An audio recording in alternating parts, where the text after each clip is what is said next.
सुप्रभात बच्चों, मैं अनिकेत सर। आज मैं आप लोगों को क्षितिज भाग एक पाठ्य पुस्तक से दो बैलों की कथा पाठ पढ़ाऊंगा, जिसके लेखक मुंशी प्रेमचंद जी हैं। यह पाठ जो है मैंने आप लोगों को पहले पढ़ाया था, परंतु अभी जो है मैं आप लोगों को पुनरावृत्ति के रूप में मैं आप लोगों को ये पाठ पुनः पढ़ाना चाहता हूँ, ताकि जहाँ जो भी आप लोगों को दिक्कतें हो वो आप लोगों को स्पष्ट हो जाए। आप सभी बच्चे जो है हाथ में पेंसिल ले लीजिए, ताकि जो महत्वपूर्ण बिंदु है वो आप लोग रेखांकित कर सके।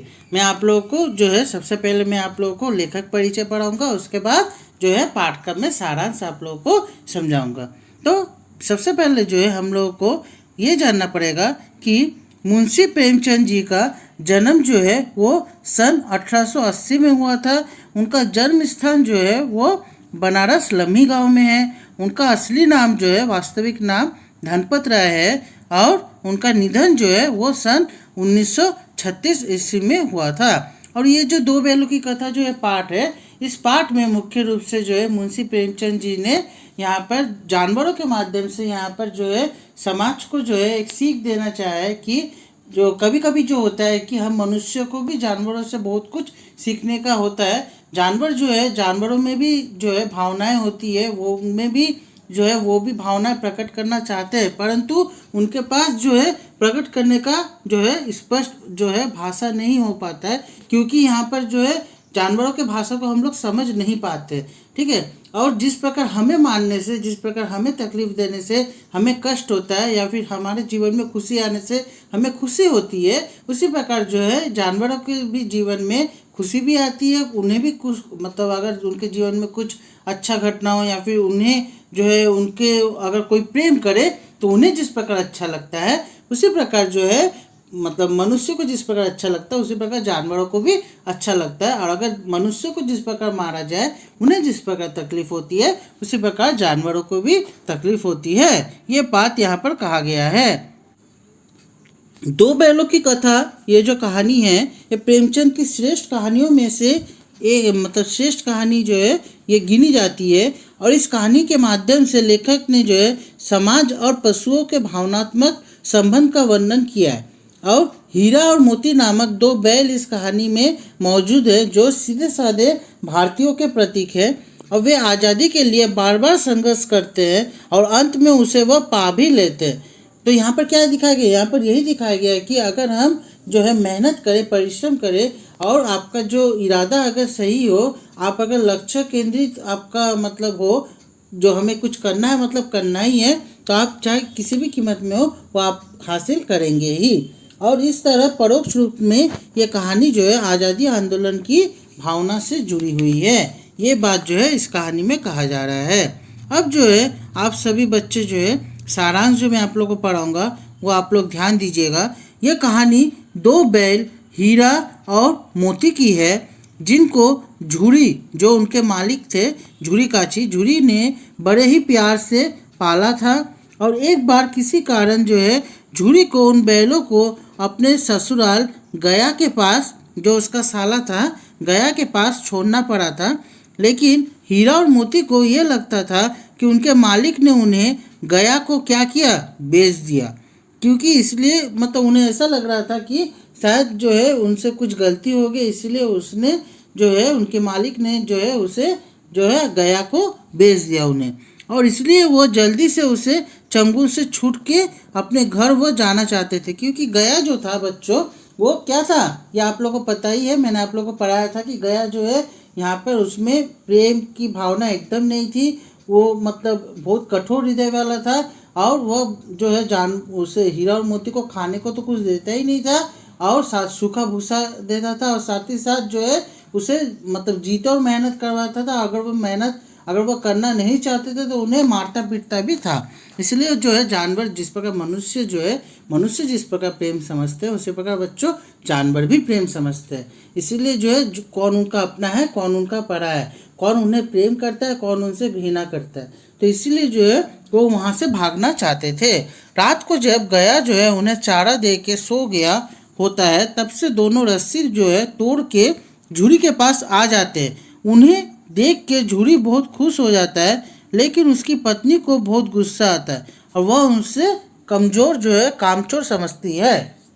उनकी जो पत्नी जो थी झूरी काची की, वह शुरू से ही उन दोनों बैलों को पसंद नहीं करती थी। इसीलिए जो है वो चाहती थी कि उसे बेच दिया जाए उन दो बैलों को।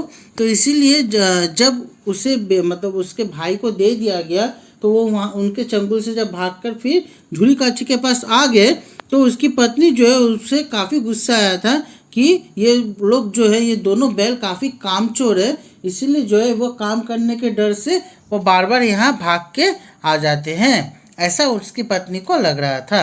अब आगे बच्चों देखिए, आगे जो है कहानी कुछ इस प्रकार है। दूसरी बार भी गया, उन्हें फिर जाता है, और ना तो वे ढंग से खाना खाते हैं और ना ही हल चलाते हैं।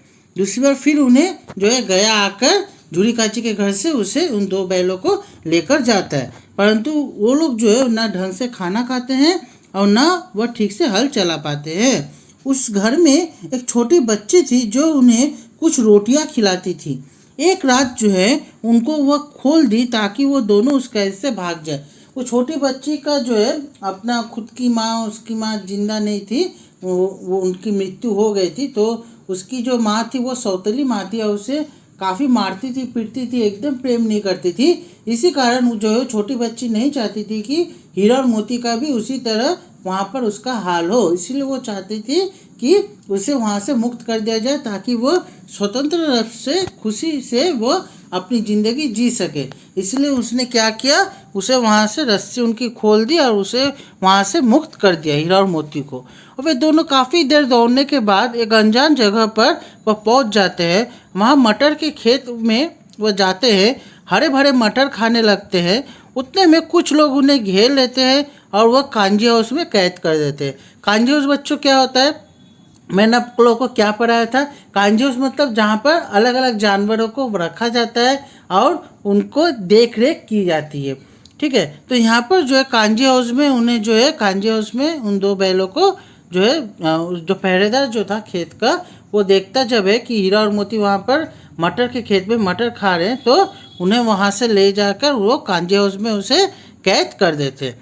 काफ़ी दिन वो दोनों वहीं पर रहते हैं और अनेक यातनाएं कष्ट जो है वो लोग सहते हैं, और एक कसाई के हाथों उन्हें आखिरकार जो है बेच दिया जाता है। उन्हें ठीक से खाना खाने नहीं दिया जाता है और साथ ही साथ जो है उन पर काफ़ी अत्याचार किया जाता है। तो एक दिन क्या होता है, एक कसाई के हाथों उन दोनों बैलों को कांजी हाउस से निकालकर उन दोनों बैलों की बोली लगती है और उन्हें वहाँ पर जो है एक कसाई जो है उसे बोली में उसे खरीद लेते हैं उन दोनों बैलों को, और वो उसे वो जो है बेच देते हैं, ठीक है। उन दोनों बैलों को कसाई को बेच दिया जाता है।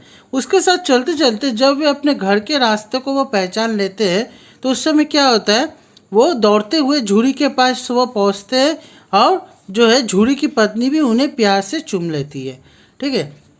क्या होता है कि वो दोनों चलते हैं, परंतु क्योंकि वो बेजान होते हैं, उन लोग खाना पीना काफ़ी दिनों से नहीं करते, उनकी ठठरियाँ निकल गई थी, हड्डियाँ दिखाई दे रही थी, इस कारण जो है वो ठीक से चल नहीं पा रहे थे। तो इसका जब वो चल नहीं पा रहे थे तो वो कसाई जो उसे फिर जोर जोर से मार रहे थे।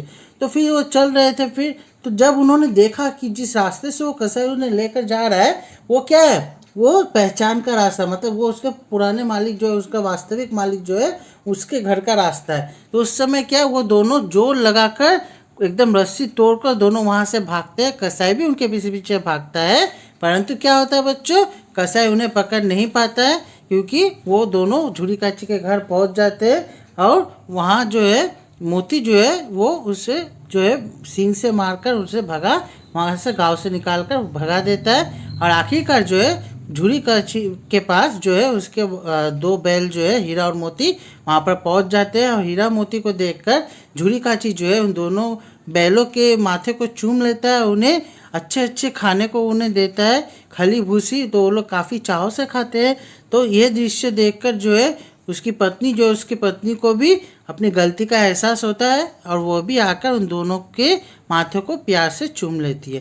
और साथ ही साथ गांव वालों जो है वो लोग भी, गांववासी जो है वो लोग भी काफ़ी खुश होते हैं उन दोनों को वहाँ देखकर। तो इसी के साथ जो है ये कहानी जो है बच्चों समाप्त होती है। तो आशा किया जाता है कि आप लोगों को ये कहानी जो पढ़ाया गया पुनरावृत्ति के रूप में आप लोग भली भांति समझे। तो आज की कक्षा में यही समाप्त करता हूँ। धन्यवाद।